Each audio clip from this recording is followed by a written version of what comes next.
Welcome everybody to the Critical Realism Network webinar series.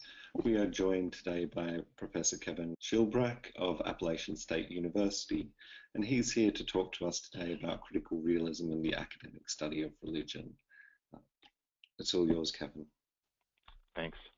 I'm flattered to be here and talking with you, and I'm looking forward to the questions that I hope you guys have at the end. Since most of the speakers in the critical realism webinars have been social scientists of different kinds, and I'm not, I wanted to say a word at the outset to introduce myself and to frame what it is that I do. I describe myself as a philosopher of religion. My doctoral degree is from the University of Chicago's Divinity School, which has a doctoral track in philosophy of religions with an S on the end to represent the plurality of traditions that they focus on. And I'm presently a full professor and the chair of a combined Department of Philosophy and Religion here at Appalachian State. So I consider philosophy a discipline. Philosophy is a particular way or a particular family of ways of inquiring into different topics, such as ethics or science or law or religion and so on. But religious studies isn't like that. The academic study of religion is not a discipline, but rather a multidisciplinary field. It includes sociologists of religion, anthropologists of religion, historians of religion, comparativists, and so on. These scholars aren't united by a particular method of inquiring into different topics the way that philosophy is, but rather by the object into which they are inquiring from their different disciplinary perspectives. Philosophy of religion has long been one of the ways that scholars have studied religious phenomena, but I distinguish what I do as a philosopher of religion from what I call traditional philosophy of religion. Traditional philosophy of religion focuses on questions about God. If we could go to the next slide. The traditional philosophy of religion focuses on questions like whether God exists, what attributes God would have, how belief in God could be justified. I think those are all legitimate questions for the academy, but I think that traditional philosophy of religion is nevertheless narrow in three ways. First, it doesn't typically include philosophies outside those developed by classical theists and their opponents. And second, it also doesn't typically include aspects of religion other than those religious philosophies. And third, it doesn't typically reflect critically on itself. For example, philosophers of religion rarely ask that reflexive question about the source of the category of religion, and that's something I want to talk about today. In my work, I'm trying to expand philosophy of religion in those three ways. That is, I think that philosophy of religion properly includes questions that are global, questions about embodied practice, and questions that are reflexive about the work of the philosopher herself. So my talk today is about resources that I see in critical realism for helping to develop a global, embodied, reflexive philosophy of religion. And my talk has two parts. Critical realism treats any inquiry as an investigation of one's larger environment, an environment that exists independent of the investigation. That's what makes critical realism a brand of realism. In the first part of my talk, I describe scholars of religion as seeking to investigate religions as real things in the world. In the second part of the talk, I speak of religious people themselves as seeking to investigate values as real things in the world. So we might call the first part of my talk religious studies as an inquiry, and the second part of the talk religious practices as an inquiry. Can we go to the next slide? There's the summary of the difference I see between the way that philosophy of religion is traditionally done and the revisions that I'd like to see it make.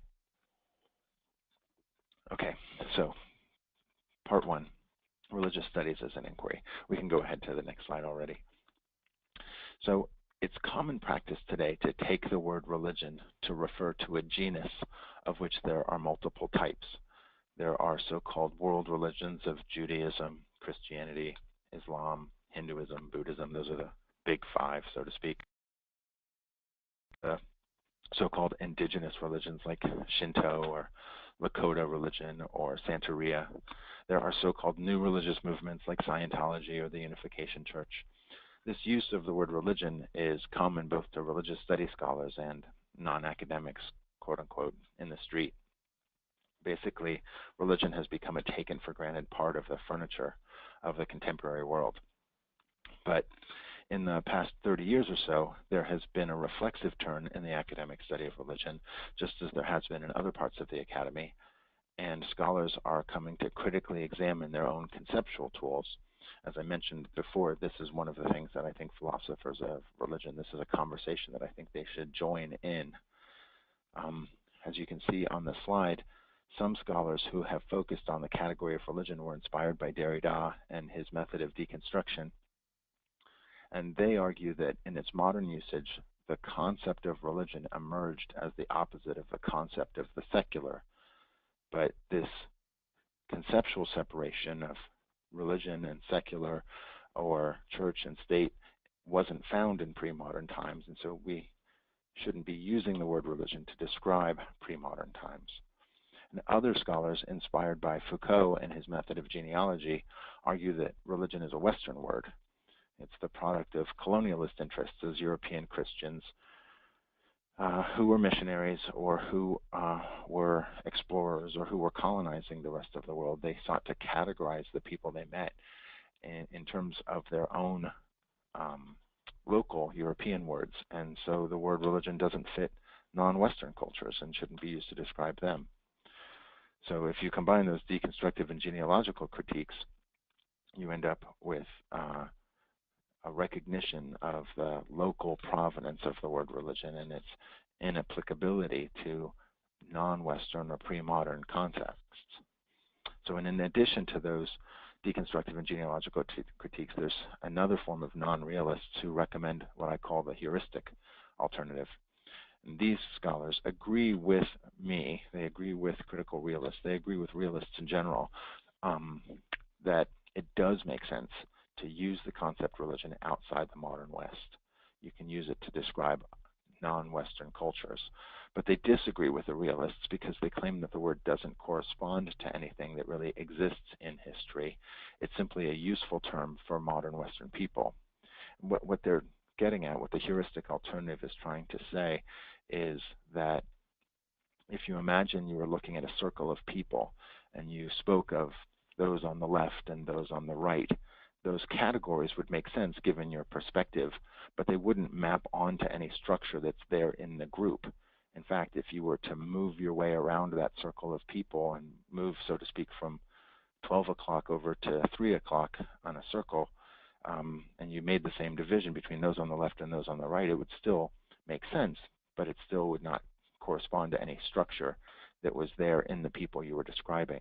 So scholars of religion who take the heuristic alternative, they say that we do have the right to use the term religion and to apply it to pre-modern or to non-Western cultures, but it would be wrong if the scholar also thinks that it refers to something that exists out there. So there's been a raft of books saying that religion is manufactured or imagined or invented, and those books are structured by these critiques and the heuristic alternative that I'm talking about. The concept is said to be a product of the modern West, and then it gets projected or retrojected imperialistically around the world and anachronistically into history. So in other words, many scholars are concluding that when you reflect on the central category of religious studies, it should lead you to adopting non-realism about that category. The word doesn't refer to something real that exists apart from the modern Western imagination. That's the issue that I want to talk about in this first part of my talk. This is the issue with which I think critical realism can help. So here's the help. If we could go to the next slide. Unlike the deconstructive and genealogical and heuristic thinkers that I was talking about earlier, who identify what we think and what is real, critical realism distinguishes between the world and what we think of the world. When you distinguish these two and you don't collapse them, you can say that what we know is relative to our perspective. What we know is relative to our interests. What we think about is and can imagine is relative to our language, but what is real doesn't depend on those things. So critical realism distinguishes between what they call epistemic relativity and ontological realism. If a scholar of religion were to accept this critical realist distinction, then she would distinguish between, on the one hand, the theories of religion that scholars produce and that they use in their inquiries, and on the other hand, that which the theories are theories about. To use Roy Bhaskar's helpful labels, a critical realist distinguishes between the transitive and the intransitive dimensions of her inquiry. The transitive dimension in the academic study of religion consists of the claims to knowledge that people make about religion, claims that are as much social products as our cars or laws, and they're in no way exempt from the economic and institutional and ideological conditions that make them possible. The intransitive dimension in the academic study of religion consists of the social structures in the world that those claims purport to describe.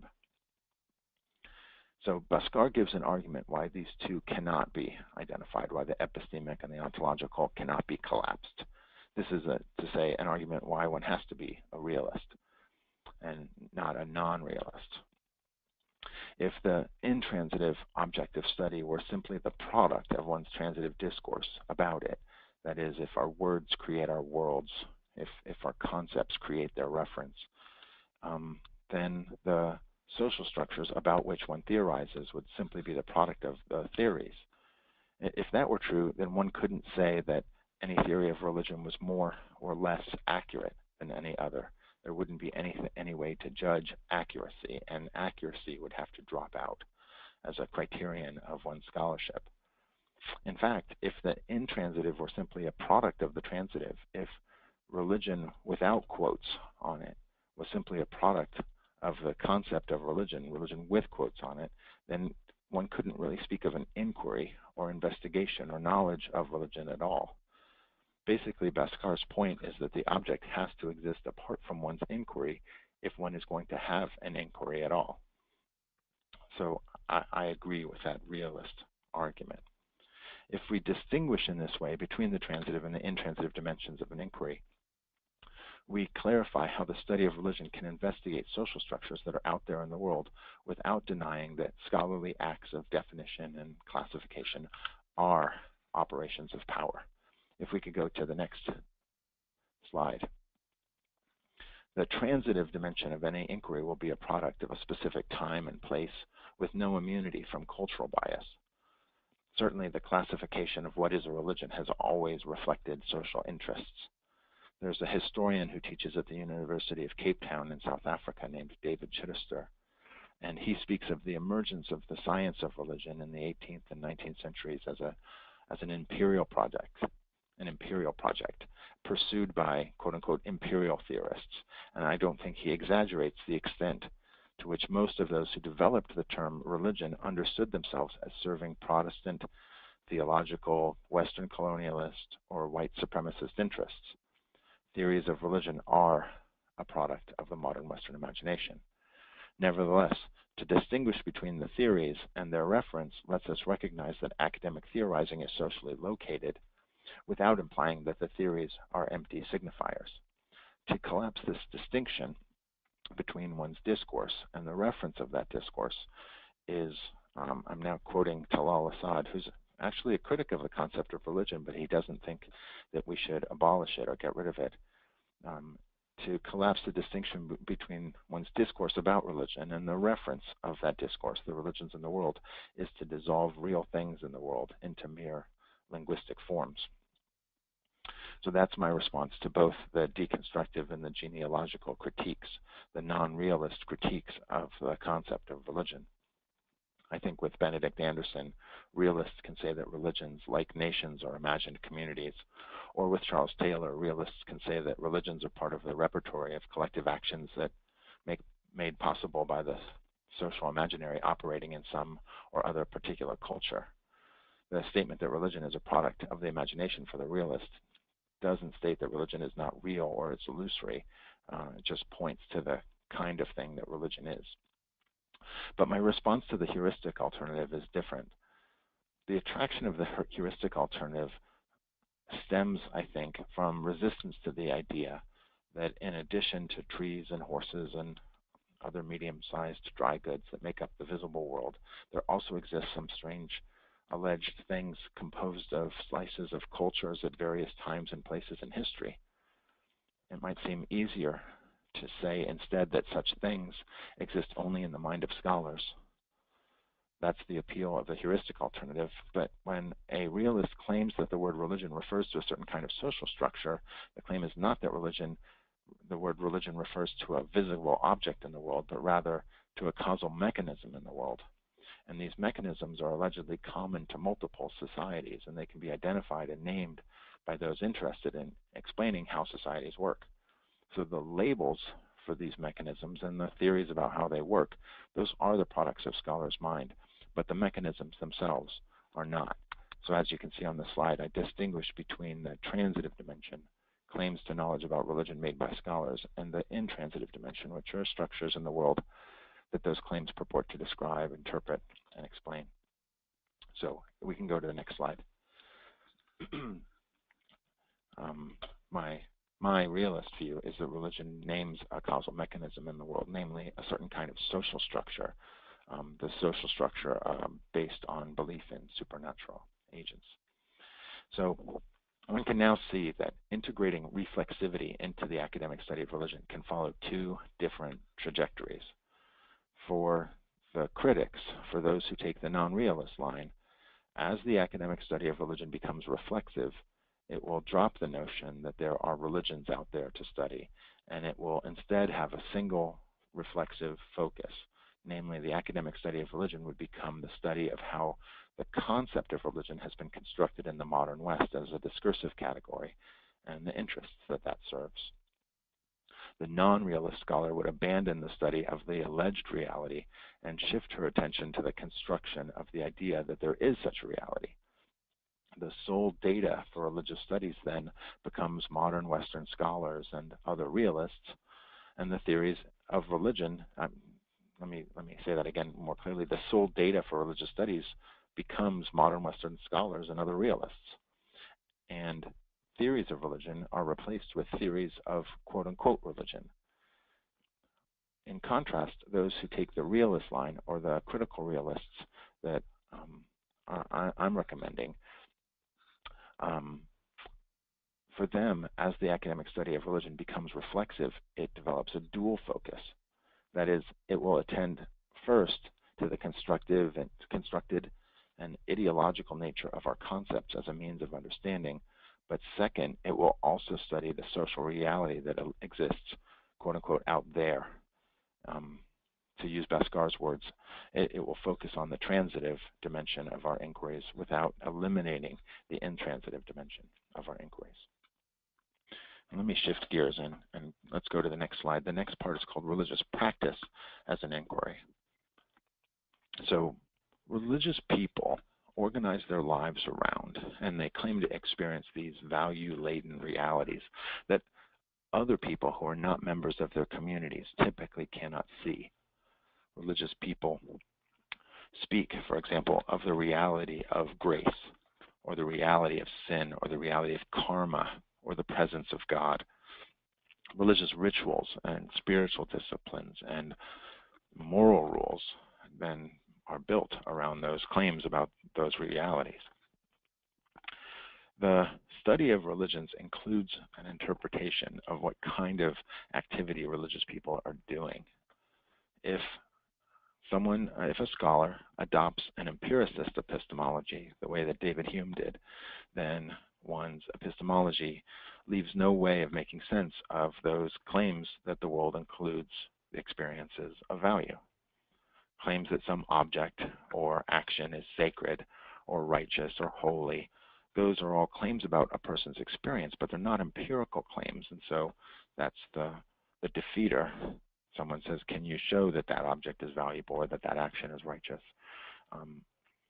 But if they're not empirical claims and one's an empiricist, then what religious people do has to be interpreted in some other way as mistaken about what they think they're experiencing. Or maybe it's priestcraft. That was a popular word in the critique of religion over the last few centuries.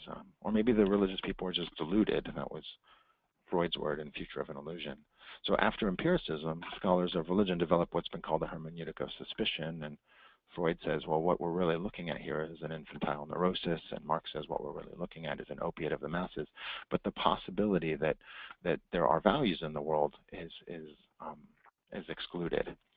So as I said at the outset of this talk, I think critical realism treats any inquiry as an investigation of one's environment, and it's an environment that exists independent of that investigation. And what I'm doing now is seeing religious people themselves as involved in such an investigation. And not a lot has been said about a critical realist philosophy of religion yet. There's some examples of that, and sometimes they're outside the lineage that gets traced back to Bhaskar. But it's still, I think, a new movement, and what I want to put on the table in my remaining time is really a first step. But I think it's exciting for the way that it challenges empiricist epistemologies. Okay, so here's my idea, and it's the idea on the slide about affordances. In the 1970s, the psychologist James Gibson developed the concept of affordances as part of what he called an ecological theory of perception. He didn't connect it to religion at all, but that's what I'm going to do. Gibson's central idea was inspired by Heidegger and Merleau-Ponty, and it's that in their primary mode of perception, embodied animals, including human animals, see their environment as providing opportunities for action. Here's one of his examples. He says, we don't first see a flat surface and infer from its shape and its color that it must be the seat of a chair, and then subjectively evaluate that chair and think to oneself, oh, that would be a suitable object on which I could sit. And according to Gibson, one first just sees a place to sit. And the hiker in the woods, where there are no chairs, might see a suitably sized and positioned log in the very same way. They would just immediately see it as, oh my gosh, I could collapse there because I'm tired. His language is the log affords sitting, or the log solicits sitting. So given the kinds of bodies that adult human beings typically have, a tree branch doesn't afford sitting, and water doesn't afford sitting, although it would for other kinds of animals. In this way, the concept of affordances provides a potentially revolutionary way to talk about experience, not merely as the reception of sense data, but rather as a perception of value-laden properties of things in the world. As I noted, some affordances only exist if you have a certain kind of body, or if you have a certain kind of ability or training. I wanted to give my own example. This doesn't come from Gibson, but I find it helpful. So if you imagine a homeowner who puts up a wall to keep out thieves, but a tree grows next to the wall and the branch reaches over the wall and an agile thief could use it. The value of that tree branch for that purpose is a real feature of the world. The value, the affordance offered by that tree branch is something that a person could see. It's not a subjective thing that it only exists in the minds of some people.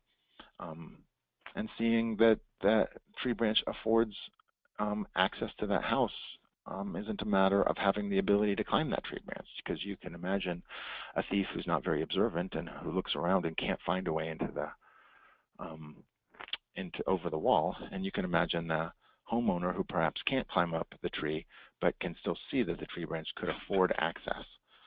There's been a lot of discussion about the ontology of affordances, and I like this philosopher, Anthony Chimero. I've put his citation at the end of the slides. He argues that to perceive an affordance is not to perceive a property of some physical object. The affordance isn't really in the tree branch, so to speak, but it's rather to perceive the value-laden relationship between people with certain ability, or let's say organisms with certain abilities, and their environment.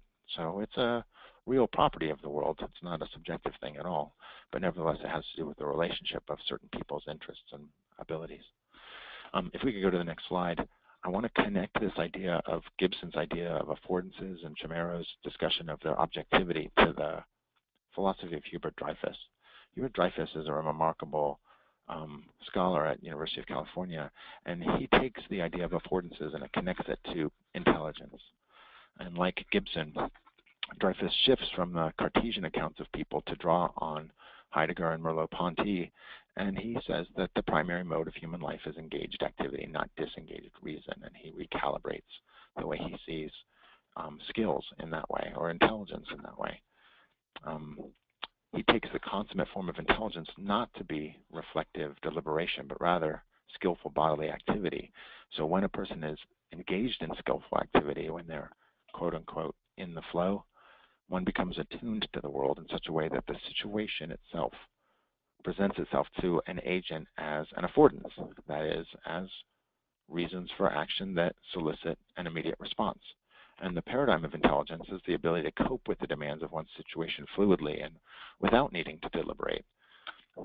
Dreyfus has those 5 levels that I mentioned on the slide, and he analyzes both mental activities like playing chess and physical activities like driving a car. At the lowest level, when the novice is first learning how to do something, she is taught to discriminate features of the situation in a decontextualized way. The chess player, for example, when she's a novice, learns that a bishop moves diagonally and then it's not worth as many points as a rook. The rook moves straight and it's worth more points than a bishop. But higher levels of skills are then marked by the increasing ability to discriminate and experience the particular affordances or solicitations offered by the situation that one finds oneself in, and one becomes more and more refined in one's ability to read the situation. The more advanced chess player, Dreyfus points out, doesn't calculate points, but knows when to sacrifice his allegedly more valuable pieces for a better board position. A more advanced car driver doesn't think about the tachometer, but listens to the sound of the engine and thinks about the incline of the road. So the difference between a novice and an expert is not just how quickly they respond. The novice perceives the world in a decomposed way of individual parts and tries to add them up and see what they amount to, whereas the expert's capacities for discrimination have grown to the point that she experiences not only the individual parts but their significance and value, which is to say that an expert no longer sees individual parts but rather sees the situation as a whole. And so to connect this to the earlier discussion, an expert grows in her ability to perceive affordances. That's what learning is, and that's what skill is. That's what human intelligence is. As a person increases her skill level, she comes not only to be able to see the affordances that are there in her environment, but to respond to them more and more intuitively, and expertise becomes second nature. I think it's important to connect affordances to the ability, to the concept of training. People become dispositionally attuned as they become more and more expert by participating in a given practice. So recognizing this leads to a position that we might call epistemological elitism, in the sense that coming to see what an expert sees requires that a person reach the expert's level of skill or trained comportment.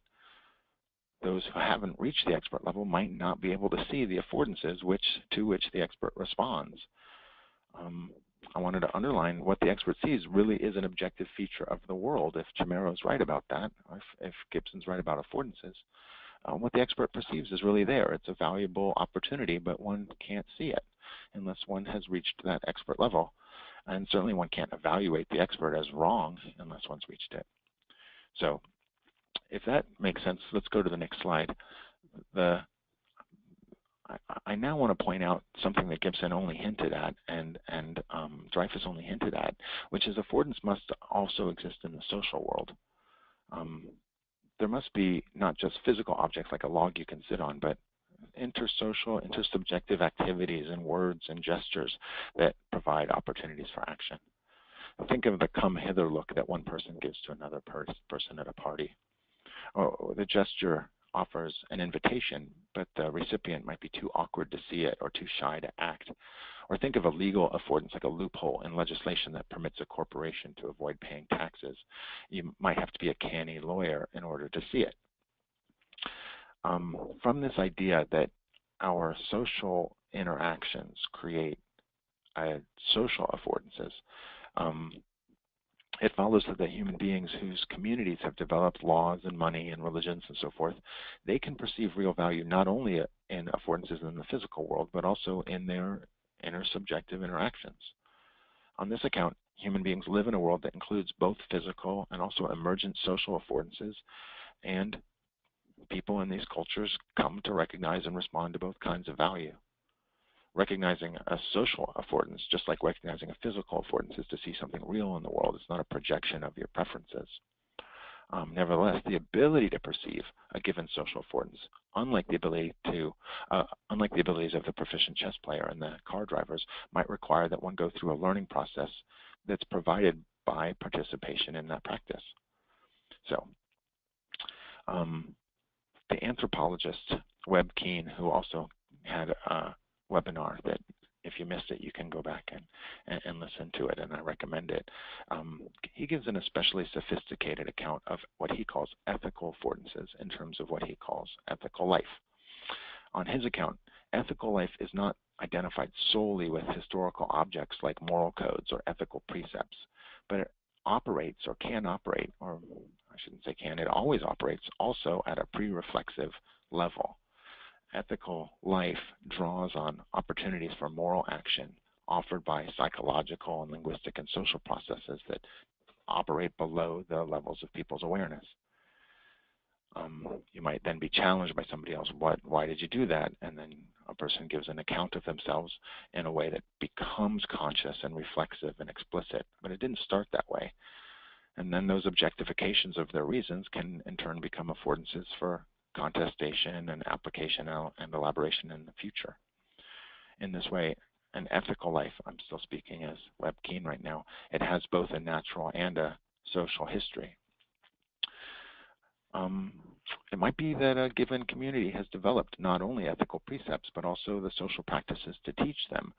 And so we can connect this idea that there are norms in the social life that give us opportunities to act in a good way that could be perceived by a member of that community, and connect it back with what Dreyfus was saying about training. You can be skilled not only in terms of a physical activity like being a thief who's agile enough to climb a tree, but being an ethical person according to the norms of one's culture. By participating in the practices of a certain culture, one is solicited or afforded, and Keane is especially good on this point about the agency of the members of the community that go through these practices and come to see the world in a certain way. An affordance doesn't determine what you do. It says there's an opportunity to act in a certain way, but a person doesn't have to take up the opportunity. So agency is foregrounded on this theory. Social practices shape how people see the world, but it doesn't determine how they see the world or how they act. Okay, I think I'm ready now for the last slide, and that is to introduce this idea of religious affordances. Recall that I defined religion half an hour ago as social structures based on belief in supernatural agents. And given that definition, religious affordances would be opportunities that arise in and from those social structures, based upon the practices and the social roles and the material culture that make up those religious social structures. So the affordances that religions teach are completely various. For Buddhists, they might teach the participants in their Buddhist practices and in their monasteries and so forth how to overcome worldly attachments. You're supposed to see opportunities for action, for religious action, in overcoming worldly attachments. For example, when somebody offers you more than you need, you can decline it. Christians, though, might look for different kinds of affordances. They might talk about forgiveness or turning the other cheek, and they would see opportunities for that kind of action in interacting with their family members or interacting with people of another country. Confucians have a completely different set of affordances, and they look paradigmatically for filial piety.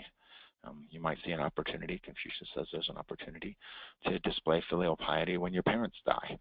And so when your parents die and one cultivates filial piety in a funeral ritual, in a Confucian setting, would be very different from how Christians might approach a funeral, how Buddhists might approach a funeral, and so on, in an open-ended series of ways of understanding proper action in different religions. So in an analogy to Webb Keane's account of the role of ethical affordances in ethical life, I think religious affordances would contribute to an account of the religious life, or if we prefer, to a spiritual life. In all cases, however, the idea of religious affordances would be in consonance with Gibson's original idea and Dreyfus's use for it in terms of skillfulness.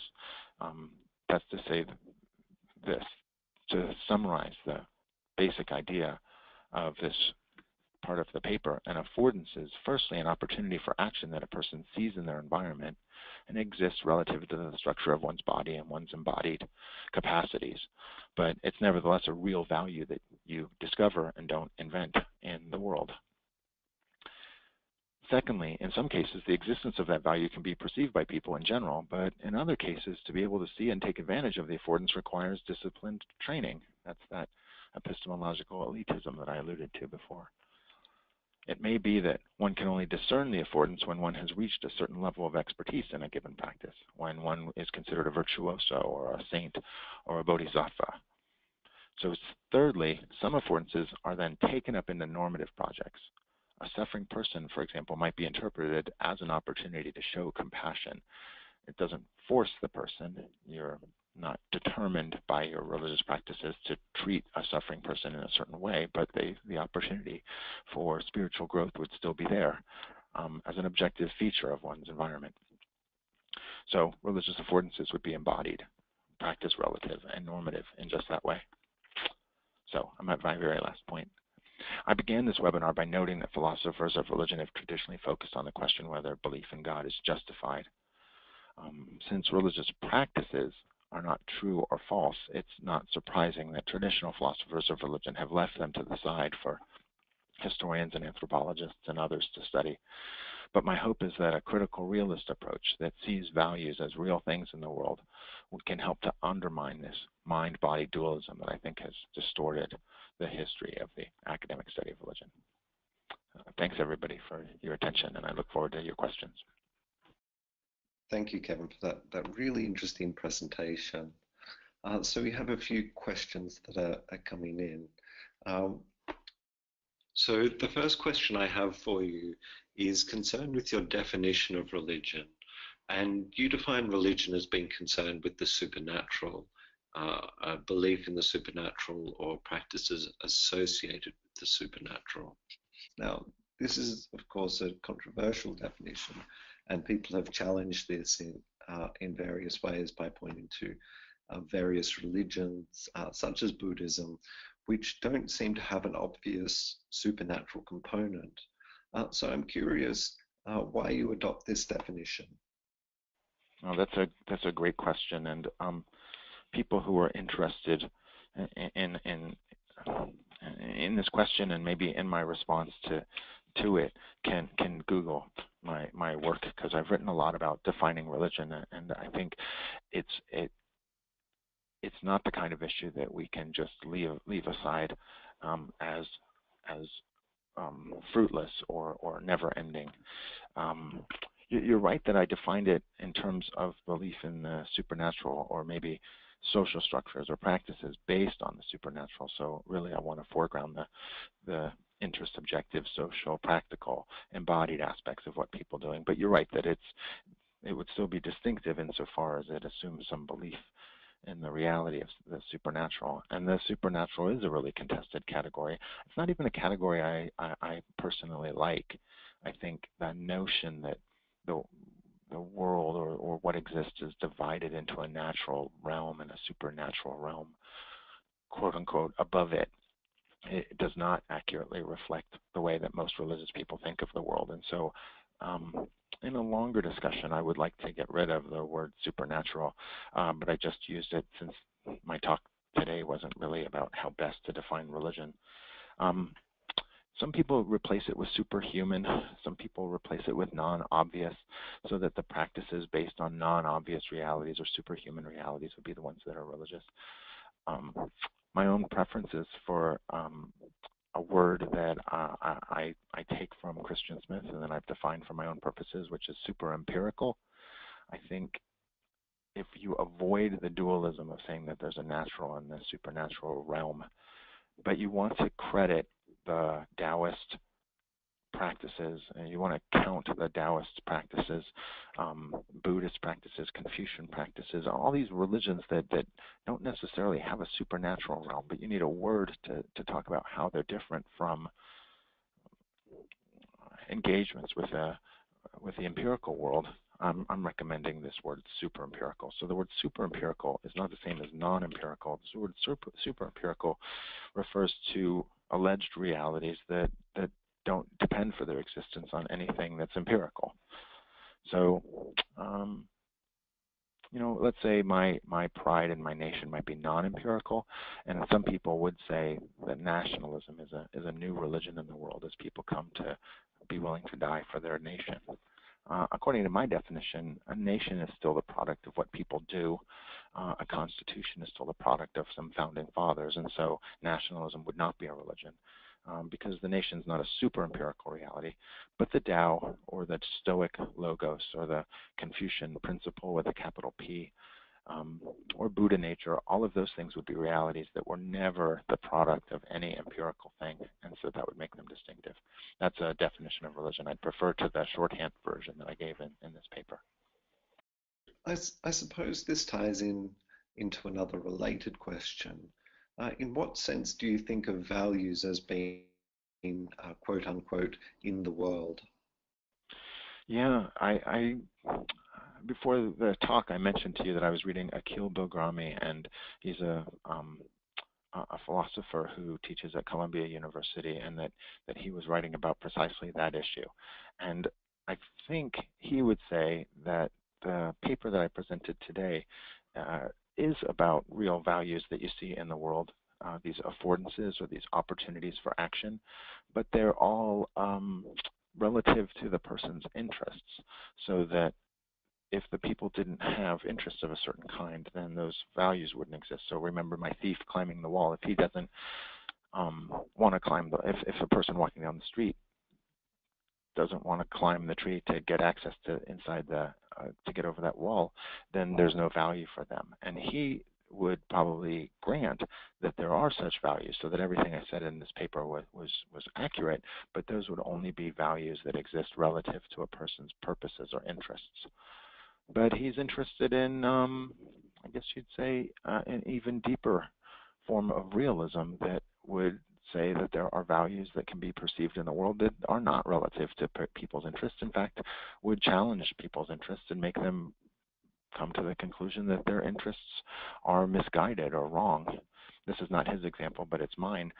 It's possible that a person could perceive an ecosystem or the natural world and think that it has a certain amount it has a certain kind of value independent of our interests. So not just in terms of reducing it to natural resources, but just it has some intrinsic value that could be perceived that's there in the natural ecosystem. And in fact, that value is a rebuke or a challenge to people who ignore it, or who are blind to it, or who want to reduce nature to natural resources. Anyway, so I would think that I'm hoping that the paper I talked about today that says we can perceive values that are objective in the world relative to our interests could be supplemented then by another paper that I'd be happy to come back in a year and give another paper that speaks of values as independent of our interests. But in both cases, they would be there, and we could intersubjectively agree that they were there, even if we can't empirically see them. Now, to move to affordances, one of the interesting aspects of affordances in Gibson that he only hints at on a few occasions is that of negative affordances. So he talks about substances that, to use the Greek word, are pharmakon, substances which, depending on how they are used, operate as both poisons and cures. And so in some way, these things embody different or contradictory or even opposing tendencies. Do you see negative affordances as finding a place or an application within the study of religion?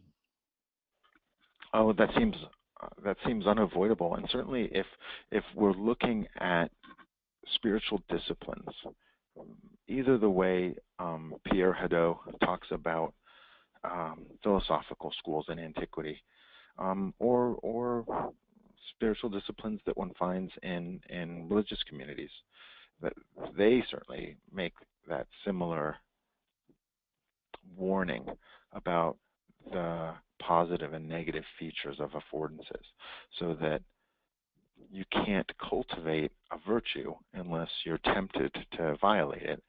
So you need to put oneself into a situation where one is tempted to act in an unvirtuous way and to develop a vice.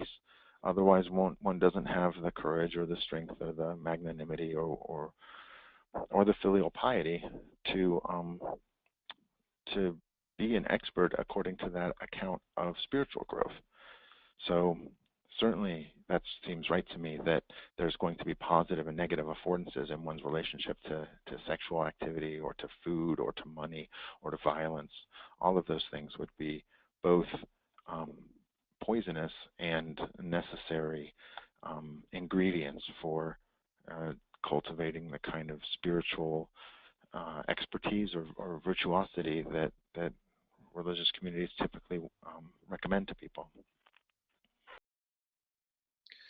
Just to draw this out, to draw out the implications, one of the other related aspects is to do with the limits of affordances and obviously the limits to religious affordances. Are there then certain things which do not afford the construction of a religious practice or a relationship? I suppose another way of putting this is whether the nature of religion and religious affordances are in some way completely promiscuous, in that anything can potentially operate as a religious affordance. You certainly see, there's an analogy, right? There's an analogy to the people who've pointed out that just about anything in the world could be taken as a religious object. And so rocks that have a certain shape, or a land that's considered a holy land or considered one's homeland,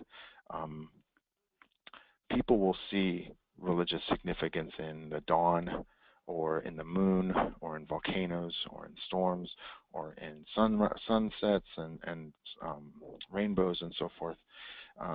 There's a promiscuity was the word you used.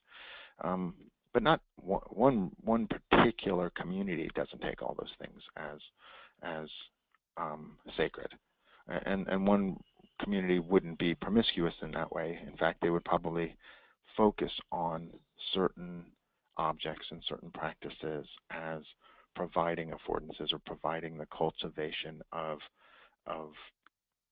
spiritual virtuosity, or sagehood is a Indian term, or sainthood to take a West Asian term. They wouldn't be promiscuous, but they would focus on, these are the objects that you need to use, and those are the objects that you need to avoid, and here are the objects or the practices that you need to engage in, and those are the ones that are probably within your range of capacity or within your range of ability, but we're alienated from certain practices, as one is told, but you can't have sex in those ways and still be virtuous, and you can't treat money in that way, or you can't do violence to another person in that way and still be virtuous. And so I think, on the contrary, instead of speaking about affordances as promiscuous, I tend to see them as rather strict within any one religious community, and their vision for how a person makes progress from novice to expert. In terms of thinking about this empirically for people who are or might be doing empirical research, would you then say that a significant part of the investigation into religion would be concerned with identifying the sacred object and the relationships and affordances concerned with those sacred objects? Would that be the empirical payoff in the way you resituate religion? I think there is. I think there's first a conceptual payoff, because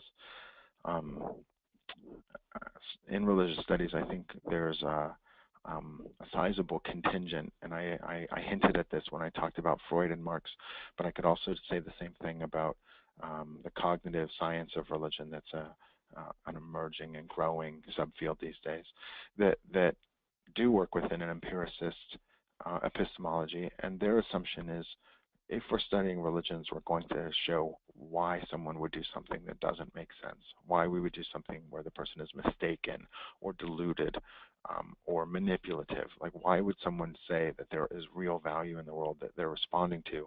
That can't be true given our epistemology. So I'm hoping the first value of what I talked about in my talk is to widen the possibilities of what we think human beings can do that does make sense, that is not simply a product of an infantile neurosis or a delusion or an opiate.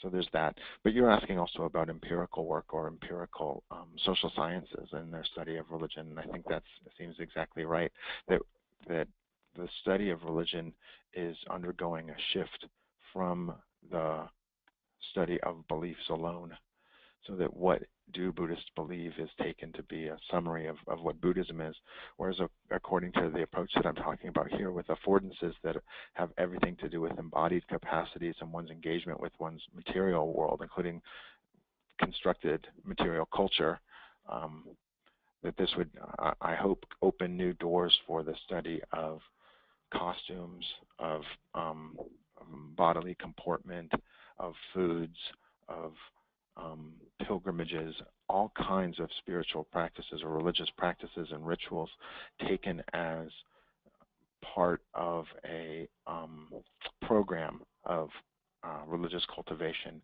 that would eventuate in an expertise of perception of affordances, so that in the same way that we might say, well, if one went to a karate school and did what they said, you would eventually have the capacity to do the activities that they claim that they will teach you. They claim that you'll be a black belt, and you really would be a black belt.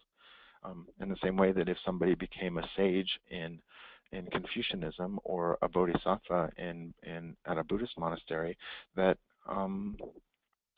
if the institution is offering that kind of cultivation, then it would be true that those people really do reach those levels. It wouldn't be a product of infantile neurosis or opiate or delusion. In terms of this, does it then mean that the expert, the academic expert in the study of religion, is able to perceive the affordances of a situation that are intuitively sensed by the religious virtuoso?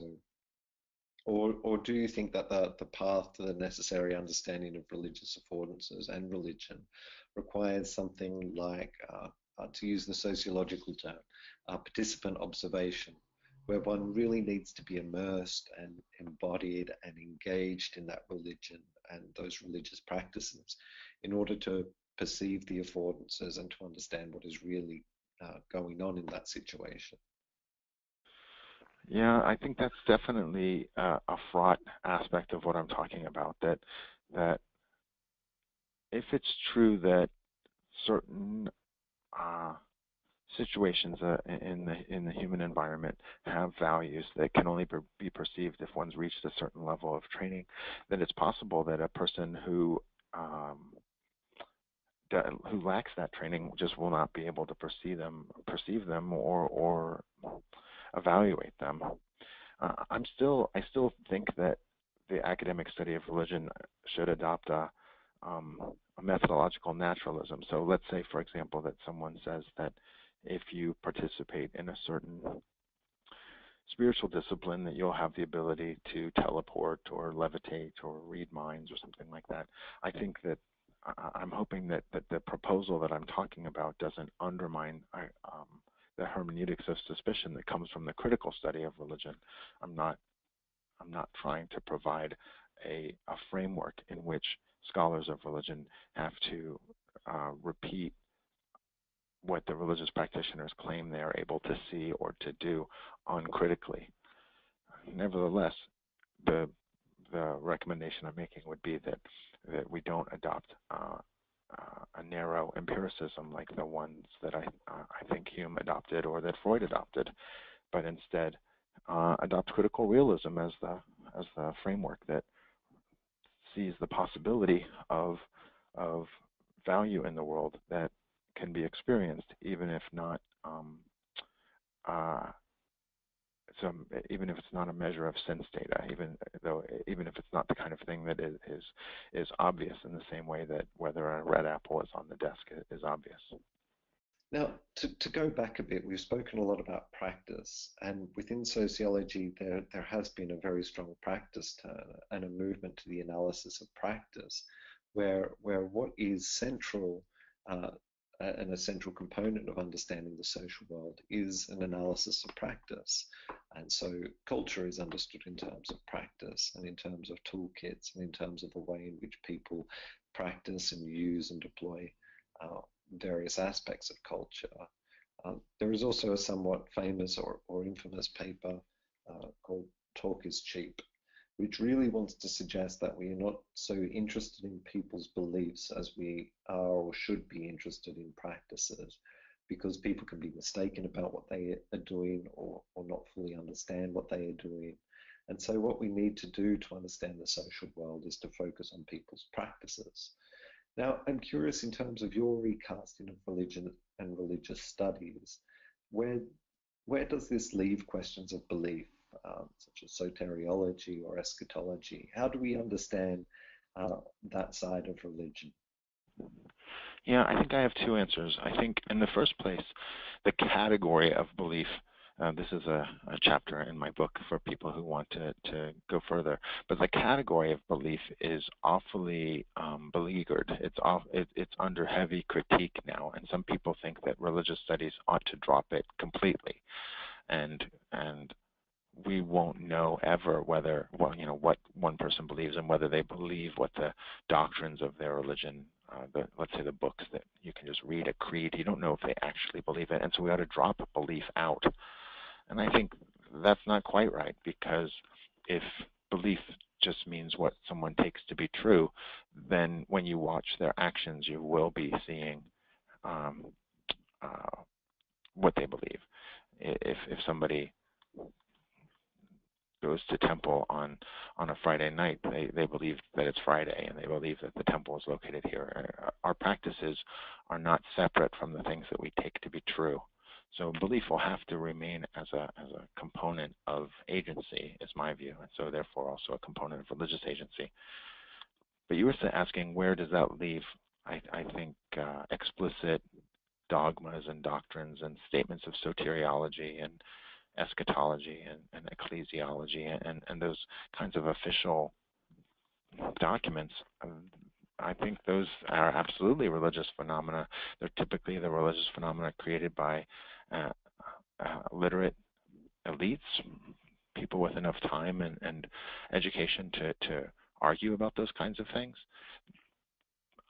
I'm a philosopher of religion who wants to study soteriologies and who wants to study the reason giving that a community might give. And they might have some representative intellectuals, like in Buddhism, a Chandrakirti, or in Hinduism, a Shankara, or in Christianity, an Augustine, right? They've got these representative intellectuals who are writing books and developing soteriologies and giving an account of what they think is the proper beliefs for their community. You have to contextualize those and see them as the product of interested intellectuals who may not speak for everyone in the community, or typically don't speak for everyone in the community, but they're not rejected or displaced or excluded from the study of religion, just not taken as emblematic of, quote unquote, what the religion really teaches or what the religion really is. I think this practice turn that you're talking about means that not only would a study, for example, of Christianity study Augustine, but it could study the everyday practices of Christians who have never read Augustine and perhaps don't even know how to read, but they would still be embodying these training programs in order to see affordances in their environment from this Christian perspective. And another question, what do we do with the process of secularization of religious affordances? So the question I have here is about how the notion of affordances might be able to help us understand secular trends like yoga, which, while it has religious roots, is in some respects translated or secularized, or whatever term we want to use, into a logic of health. And tied up with that is the question in terms of belief and practice, and whether religious affordances associated with the practice persist across the process of secularization, translation, or again, whatever we want to call it, of, for example, yoga into something like a health context. Yoga is a great example, isn't it? So is meditation in general. I think there's meditation centers in the city where I live that are deracinated from their original religious context. It's not in a single-sex monastery any longer. There's no vows taken. There's one's commitment could just be, a couple hours on a weekend instead of a couple of years of one's life or all of one's life. I think there's the language of affordances probably does give us a good vocabulary for speaking about what kind of transformation happens as a practice is taken from a set of religious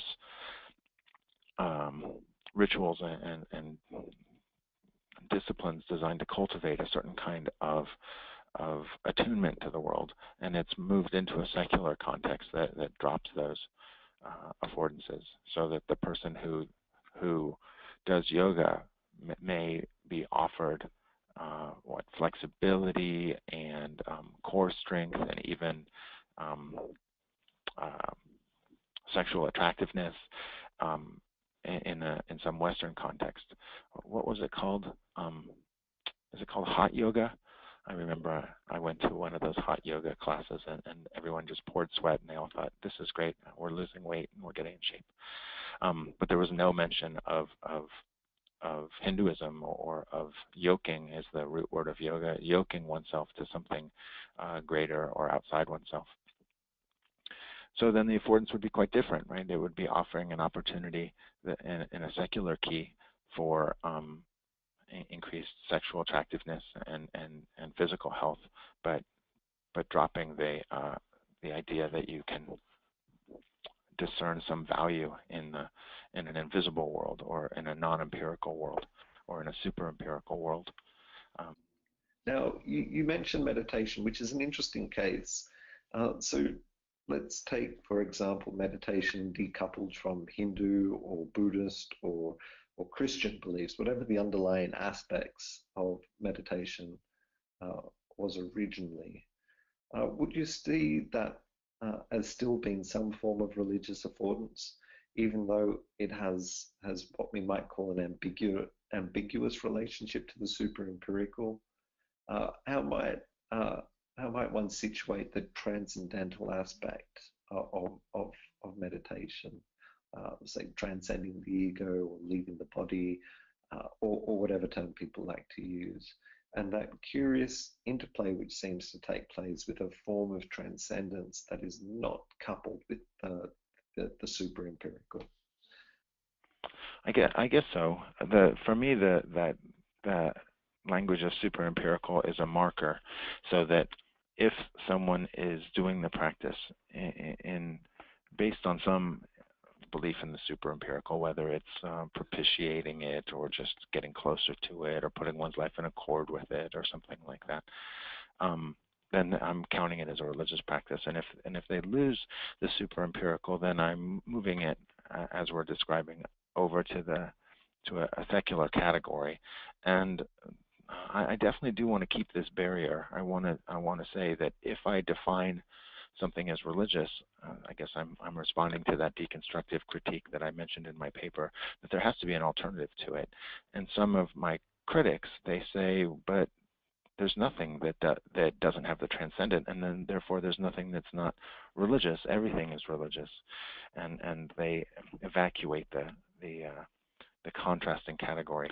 So for me, that contrasting category is, are they getting in touch with the super-empirical, or are they denying that there's anything super-empirical? But if they're secular and they're denying that there's anything super-empirical, and they think everything is a product of human efforts, every value is a product of human efforts, if that's their view, you're right that they could still be seeking a kind of transcendence, seeking to contribute to something greater than themselves, trying to overcome egoism or selfishness in their own lives. And so meditation could still be part of the cultivation of virtues or the disciplining of ego without being religious. And then, so I'm happy to still speak of transcendent or other quasi-religious values, but I would want to keep this line and say, but it's now a secular practice and not a religious practice, because I'm trying to safeguard religion as a coherent analytic category. And my worry is that that line gets erased as people say, in a way, everything is religious. Does that make sense? That makes perfect sense. So to shift gears slightly, what then is the place of critique of religion in your recasting of this entire problematic, and whether recasting religion in terms of affordances allows for the development of a critical program, a critique of religion in terms of affordances? Yeah, I think it does, and I think it allows for critique in two registers. So I think this language of affordance, we might put this in terms of interpreting religious practices or interpreting religious beliefs, interpreting religious experience. So do they provide affordances that the scholar can appreciate? The person says, as I do this practice, I cultivate an ability to discern these opportunities for myself to improve. I think a lot of those claims made by religious practitioners can be made sense of and do not have to be reductively translated to some other vocabulary that the religious people themselves wouldn't accept. So far, I hope this is a non-critical approach where you say, I'm interpreting your actions with this Gibson language of affordances, and now I think I understand better what's going on here. So that's stage one. Stage two, though, you can move to critique of it, and as I said, it can happen in two registers.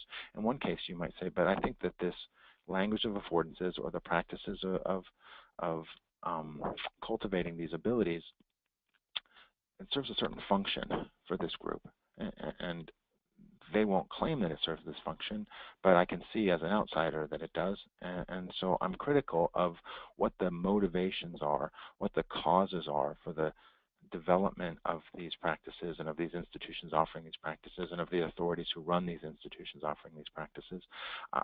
I think that I can explain the emergence of these religious practices, institutions, and authorities in according to a vocabulary that the people themselves don't. And then Freud does come in, and then Marx does come in, and there can be a critical explanation of those affordances, not simply a non-critical interpretation or appreciation of them. That's one register, is in terms of explaining why they happen. The other register has to do with the reasons given for them. So it's not a question of what causes them, but what justification can be given for them. So that if someone says, and for me this is what exactly opens up the possibility of a cross-cultural philosophy of religion, or a philosophy of religions with an S at the end, and the plural, the way the University of Chicago teaches it. I think that people in one who take a critical view of a religion are not necessarily social scientists who look for alternative causes of the action. They can consider the reasons that can be given for the practices and reject them. They can say, well, I see that you believe that these practices and these institutions and these authorities are good and right and proper for the reasons that you're giving, but they're not persuasive reasons when you claim that a person is such and such, or that a birth is such and such, or experience works this way, or our consciousness works that way. I think of the debates between Hindus and Buddhists about consciousness. The Hindus are claiming, but we meditate in this way because there is a non-empirical, a super-empirical reality that we're able to discern, and it has these properties. And the Buddhists reject that, and they say, well, we don't believe that there is such a super-empirical reality. The arguments you're giving for it are not persuasive. The analogies that you give for it are not persuasive. We think that the person consciousness and the explanation of what happens in meditation is better understood with a rival vocabulary, and that there is no such thing as a self that has these experiences or has this intentionality. And then the Hindus respond back, but we think the reasons that you're giving for non-self and for the Buddhist philosophical defense of meditation is flawed for these reasons. And so to summarize, I think that there is an enormous place for the critical study of religion, either by social scientists and their allies who want to give alternative critical explanations for religious practices in terms of psychological forces or social forces or economic forces or biological forces, on the one hand, or for the ethical, theological, or philosophical critique of the reasons given for these practices and experiences and institutions as unjustified, and that the reasons are not plausible. So I would not want the idea of affordances to be seen as promulgating a non-critical study of religion. One final question. Does the epistemological elitism you spoke of in terms of practice and in terms of mastery, does this mean your definition of religion or the practice of religion or religious affordances are inherently institutional and tied up with forms of institutional recognition? As opposed to personal or individual? Exactly. Yeah.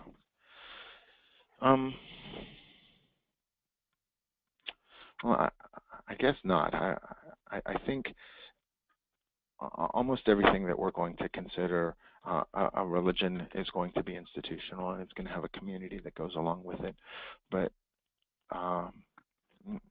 not necessarily. I think there's always going to be a community, but that community might not always be one's religious community. And as a person splits off or disagrees or just invents some kind of novelty, that there could be pushback towards the larger community as people find dissatisfaction with the teachings of their group or they dissent from them. The Bella's book, Habits of the Heart, had a woman who claimed that she practiced Sheilaism and it was her own personal religion. So if she, through bricolage, borrowed pieces of other people's religions and created her own practice, then clearly there could be a distinctive way of doing things. It's just one's own personal way of doing things. And it doesn't mean that she's a pre-social person or that she's not shaped by her environment, but she's not falling in line with the official teachings of some particular institution. So there could be a personal religion in that respect. And I don't think that the idea of epistemological elitism rules that out. I think precisely because individuals can speak back to their families or speak back to their communities or speak back to their cultures more widely and say, but I see things this way, that there will be dissent and fragmentation of a community, and the overarching word like all of these people are Buddhists or all of these people are Jews, that's going to hide the diversity of perspectives within any particular community and the pushback from individuals as they resist being a part of what they think the larger commitment is holding them to. They could still see things right, though, and say, I think we should practice more this way, or I think that we should never practice that way, and that would still be a kind of epistemological elitism as they pull others into their way of seeing things and create new joint commitments with those people to protest or splinter off or to fragment the larger community of which they're a part. Thanks, Kevin. Thank you for joining us and presenting today.